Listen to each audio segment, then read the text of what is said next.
어제 차세대 대회를 마치고 돌아오는 길에 차 안이 좀 덥게 느껴졌습니다. 에어컨을 켜야겠다는 생각이 들 정도였습니다. 어느덧 봄이 오고 있습니다.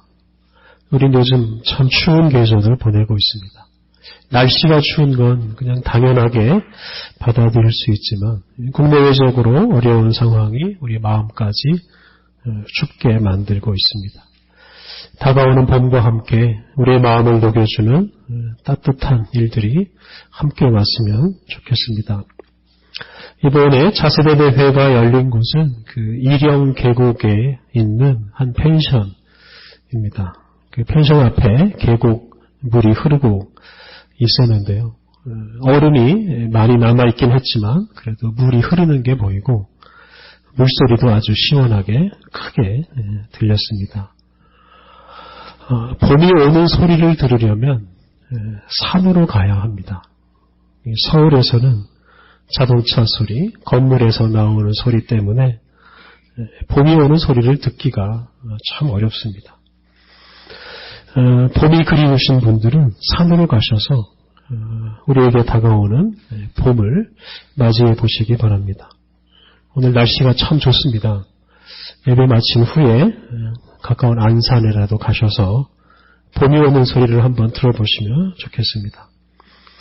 바쁘게 살다 보면 계절의 변화를 잘 모를 수가 있습니다.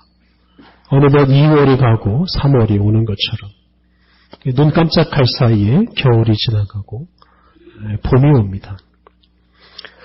봄이 오는 소리를 듣지 못하고 그냥 방 안에서 일만 하고 사무실에서 업무에 사로잡혀 있다 보면 그건 결코 행복한 생활이라고 할 수가 없을 것입니다. 새싹이 돋고 꽃이 피는 자연의 아름다움을 감상하고 그 자연으로부터 힘을 얻어서 사는 사람이 행복한 사람입니다. 얼마 전에 우수가 지나갔고 지난 주간에는 봄을 재촉하는 비가 내렸습니다. 그 덕분에 우리 주변에서 이 눈의 자취가 다 사라졌습니다. 이렇게 봄이 우리에게 성큼 다가왔습니다. 이렇게 봄이 다가오는 시기에 우리 교회는 사순절이라는 절기를 지킵니다. 오늘 수요일부터 2017년 사순절이 시작됩니다.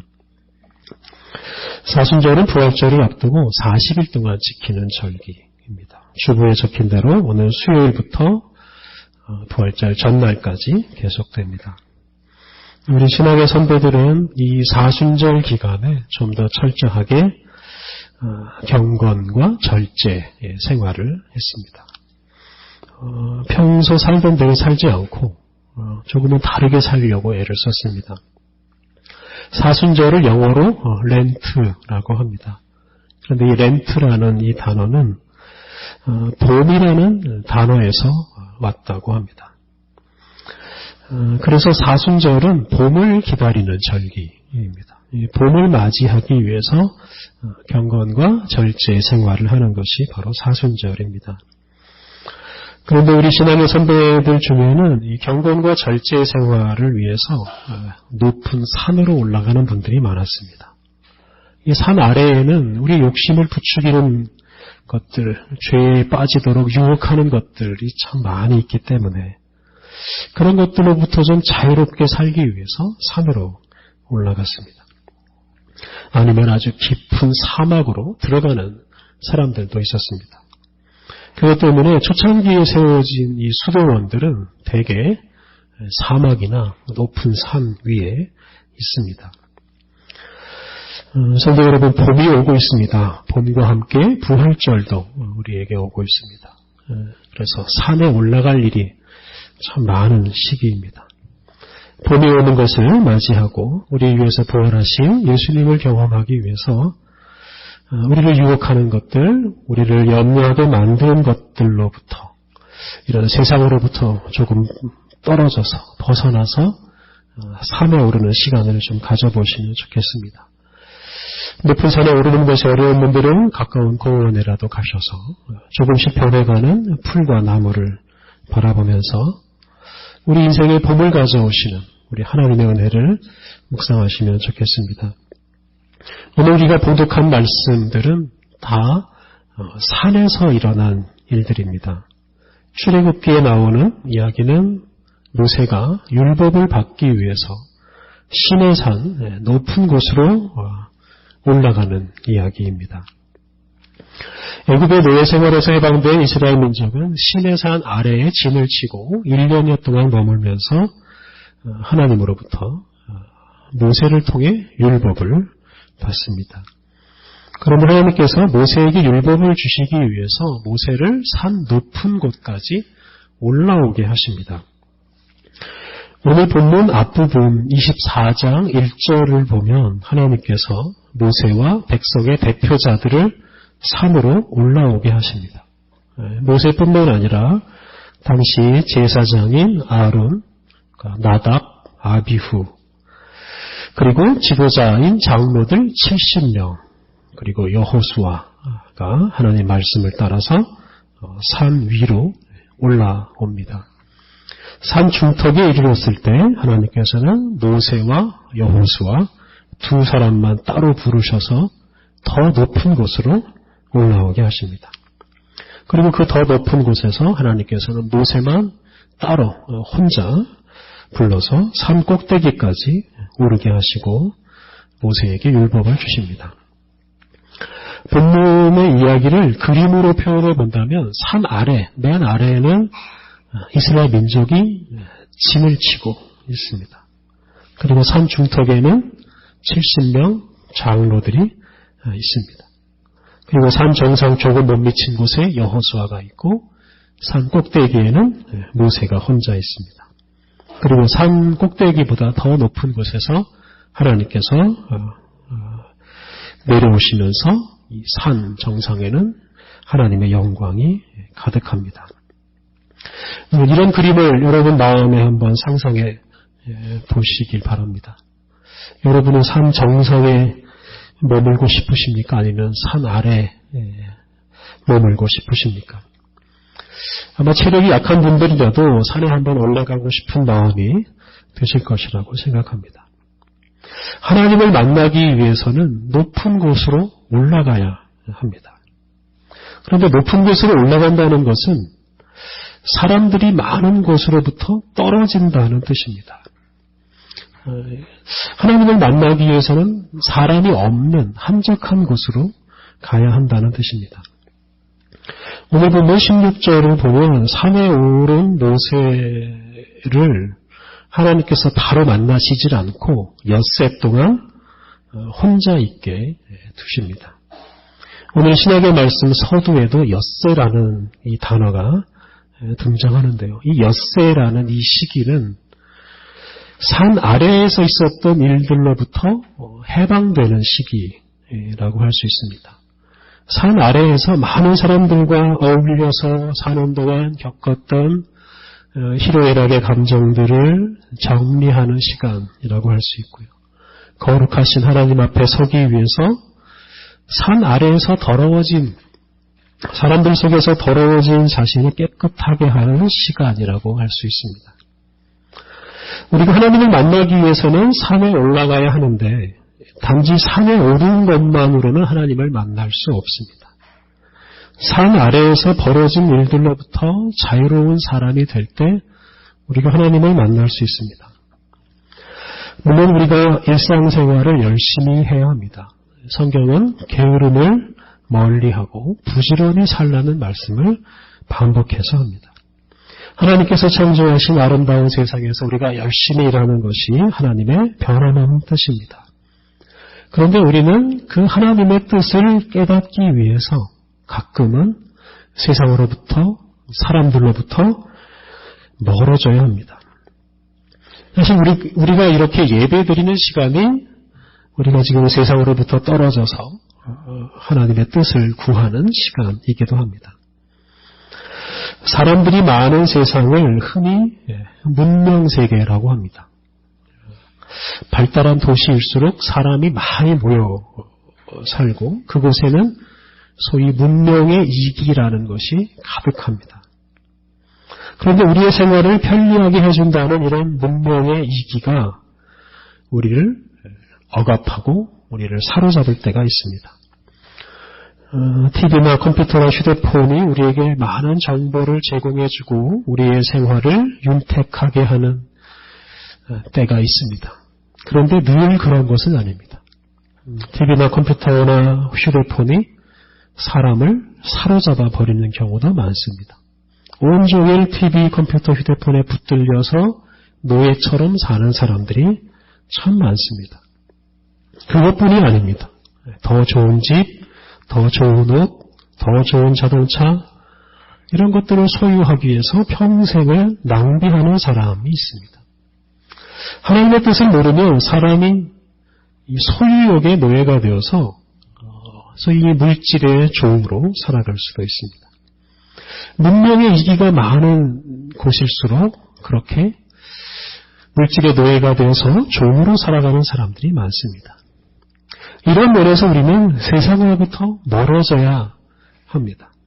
문명 세계로부터 벗어나서 문명의 이기가 하나도 없는 곳으로 산으로 올라가야 합니다. 본문에서 말하는 이 산이라는 것은 세상으로부터 분리된 영역입니다. 세상으로부터 잠시 떠나서 TV나 휴대폰이나 컴퓨터로부터 벗어나서 이 세상을 우리가 내려다볼 수 있는 그런 위치에 있다면 굳이 산이 아니어도 됩니다. 우리 예배당도 좋고 골방도 좋고 화장실도 좋습니다. 홀로 하나님을 만나고 하나님을 생각할 수 있는 곳이라면 어디라도 산이 될 수가 있습니다. 산에 오른 모세는 40일 동안 그곳에서 하나님과 함께 머물면서 하나님께서 주시는 율법을 받습니다. 그리고 그 율법을 가지고 다시 산 아래로 내려와서 백성들에게 그 율법을 전합니다.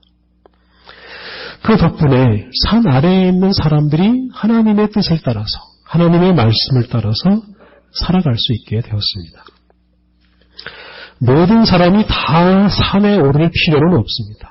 그런데 누군가는 한 사람만이라도 산에 올라서 하나님의 뜻을 깨닫고 그 하나님의 뜻을 산 아래 사람들에게 전해 주어야 합니다. 그래야 산 아래 사람들이 희망을 가지고 진리의 길을 따라서 살아갈 수 있습니다. 감사하게도 하나님께서는 우리 그리스도인들을 산 위로 불러주십니다. 당신의 뜻을 우리에게 알려주시려고 우리들을 산 위로 부르십니다.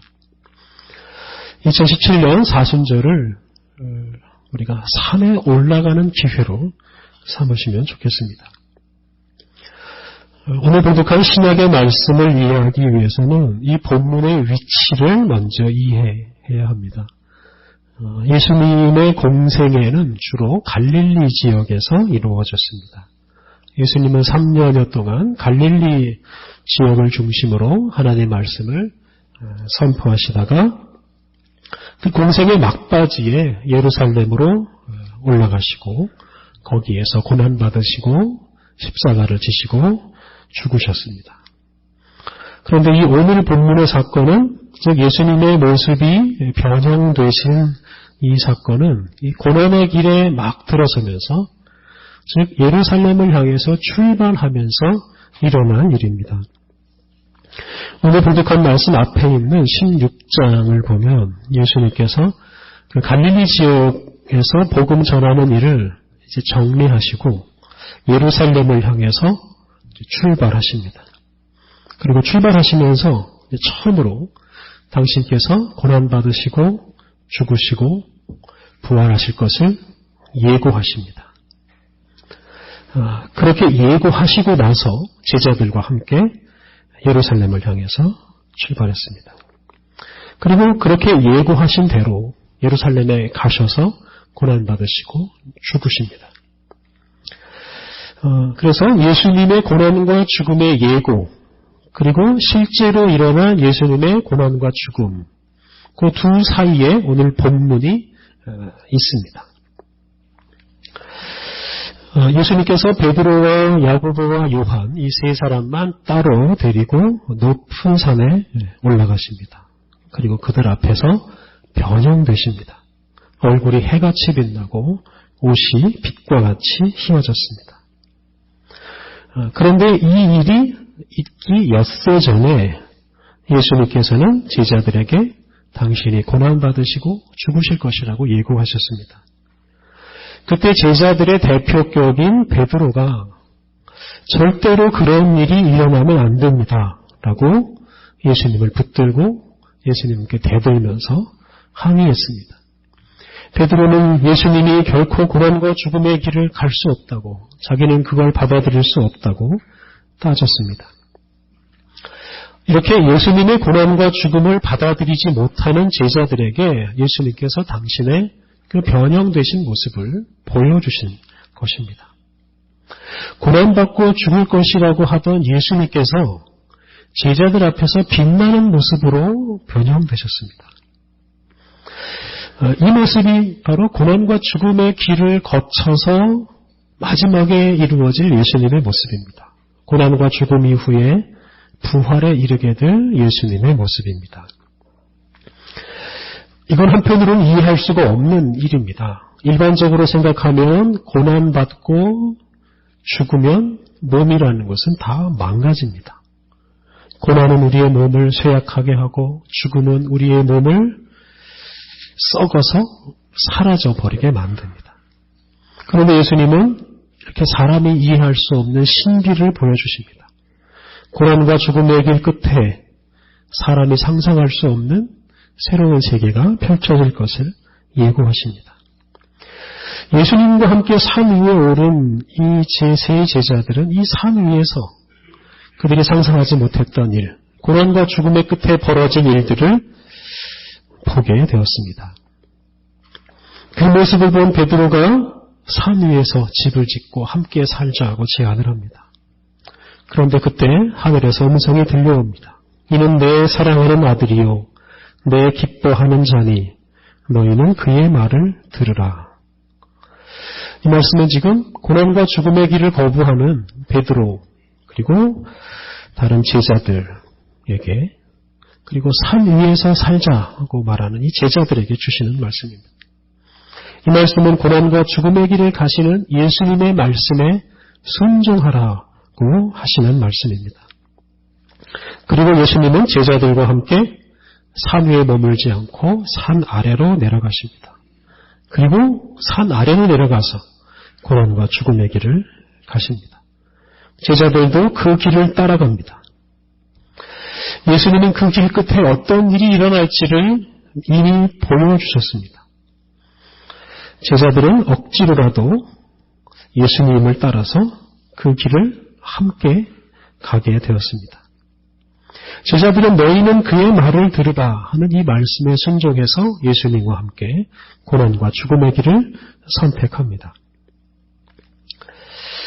산 위에 오르기 전에 제자들은 고난과 죽음의 길을 거부했습니다. 하지만 산 위에서 변화된 예수님을 보고 고난과 죽음의 길을 갈 수 있는 힘을 얻게 됩니다. 이것이 바로 예수님께서 제자들을 산 위로 오르게 하신 이유입니다. 산 위에 오르는 목적은 단지 세상으로부터 도피하는 것이 아닙니다. 복잡한 세상으로부터 벗어나서 신선처럼 편안하게 살기 위해서 산 위에 오르는 것이 아닙니다. 정반대로 고난과 죽음이 있는 세상에 뛰어들기 위해서 또 뛰어들 수 있는 힘을 얻기 위해서 산에 오르는 것입니다. 예수님과 제자들이 오른 이 산을 요즘에는 변화산이라고 부릅니다. 예수님께서 그 산에서 변화되셨기 때문에 그런 이름을 붙였을 것입니다. 그런데 산에서 변화된 것은 예수님뿐이 아닙니다. 예수님의 제자들도 그 산에서 변화되었습니다. 베드로후서 1장 17절, 18절을 보면 사도 베드로는 이 산에서 일어난 일을 늘 기억하며 살았습니다. 그리고 그 덕분에 베드로도 예수님처럼 고난과 죽음의 길을 가게 되었습니다. 변화산에서 만난 예수님, 그 영광스러운 예수님 덕분에 베드로는 고난과 죽음이 있는 세상에서 희망이신 예수님을 전하는 위대한 인생을 살게 되었습니다. 저는 80년대에 서울에 올라와서 그 당시에 그 삼각산이라고 불리는 북한산에 자주 올라갔었습니다. 그 평창동 뒤쪽으로 올라가는 길에서 만나는 그 삼각산에는 기도원도 많고 소위 기도하는 바위들도 많이 있었습니다. 학교의 동료들과 또는 교회의 동료들과 함께 한 달에 한 번 정도는 그곳에 올라가서 밤을 새며 기도했었습니다. 사법시험을 준비하는 그 기간에도 그곳에 가서 기도하는 일을 쉬지 않았었습니다. 훗날에 그곳에서 멀리 떨어진 곳으로 이사했을 때에도 가끔씩 가서 거기에서 기도했습니다. 목사 안수를 받기 전날에 그곳에서 기도했었고 보호교회에서 위임식 하기 전날에도 그곳에 올라가서 기도하고 왔습니다. 요즘에도 마음이 답답해지고 지혜가 떠오르지 않을 때에는 그곳을 찾아가서 기도합니다. 그곳에서 만나는 예수님 덕분에 세상에서 찌들지 않고 아직도 제가 목사로서 살아가고 있고 타락하더라도 조금은 덜 타락하면서 살아가고 있습니다. 사람마다 이런 변화 사안이 필요합니다. 여러분들에게도 종류는 좀 다르겠지만 이런 변화 사안이 있을 것이라고 생각합니다. 예배하는 이 시간이 여러분에게 변화 사안이 될 수 있고 혼자서 말씀을 묵상하고 기도하는 그 여러분의 공간, 방 또는 그 시간이 여러분에게 산이 될 수 있습니다. 사람들로 북적이는 전철도 그곳에서 우리가 예수님을 만날 수 있다면 그건 역시 변화산이 될 수 있습니다. 중요한 것은 우리가 정기적으로 또는 인생의 중요한 고비마다 그 변화산에서 예수님을 만나고 새롭게 되는 것. 그래서 고난과 죽음이 있는 세상에서도 힘차게 살아가는 것입니다. 저는 특별히 해마다 맞이하는 이 사순절이 우리에게 변화산이 되었으면 좋겠습니다. 십자가에서 죽으시고 부활하신 예수님을 기억하고 만나는 이 사순절이 우리를 새롭게 해주는 복된 절기가 되었으면 좋겠습니다. 올해 부활절은 4월 16일입니다. 해마다 부활절이 바뀌는 것은 충분히 지나고 보름달이 뜬 다음에 처음으로 맞이하는 주일을 부활절로 지키기 때문에 그렇습니다. 춘부는 이 낮의 세력이 밤의 세력을 이기기 시작하는 때이고 보름달은 밤을 가장 밝게 비추는 달입니다. 이 두 날을 결합해서 부활주일로 지킵니다. 우리 신앙의 선배들은 아주 오래전부터 이 부활주일을 맞이하기 전 주일을 뺀 40일을 절제와 경건 생활에 힘쓰면서 살았습니다. 그리고 이런 경건 생활을 통해서 그리스도인들이 세속에 물들지 않고 세속에 예수 그리스도를 전하는 사람으로 살아왔습니다. 그리고 오늘 우리들이 그러한 사명을 이어받아서 이렇게 사순절을 지키는 사람이 되었습니다. 우리는 이번 수요일부터 사순절이라는 이 변화산에 오르는 좋은 기회를 얻게 되었습니다. 부활절을 맞이하기까지는 세속적인 것으로부터 조금은 멀어지고 조금은 해방되어서 영광스러운 우리 예수님을 만나는 시간과 공간을 마련해 보시면 좋겠습니다. 하고 싶은 일, 사고 싶은 것, 입고 싶은 것, 보고 싶은 것, 먹고 싶은 것, 이런 것들은 좀 잠시 뒤로 하고 예수님 만나는 일을 먼저 하시면 좋겠습니다. 하나님께서 우리에게 당신의 영광의 빛을 비추어 주시고 우리에게 우리의 사명을 일깨워 주실 것입니다. 사랑하는 성도 여러분, 모두 사순절이라는 이 변화산에 올라서 변화되어서 하나님께서 주시는 사명을 더 잘 감당하며 살아가시기를 바랍니다. 우리 함께 기도하시겠습니다.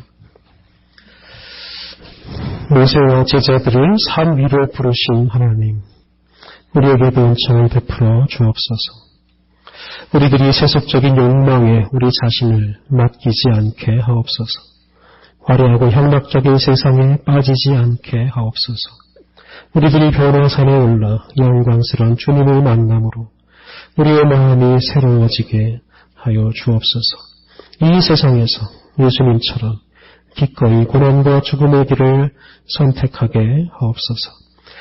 우리를 지치게 하고 우리를 소모하게 만드는 세속적인 욕망을 버리고 고난과 죽음의 길을 통해 영광스러운 부활에 이르신 예수님을 닮아가게 하옵소서. 예수님의 이름으로 기도드립니다. 아멘.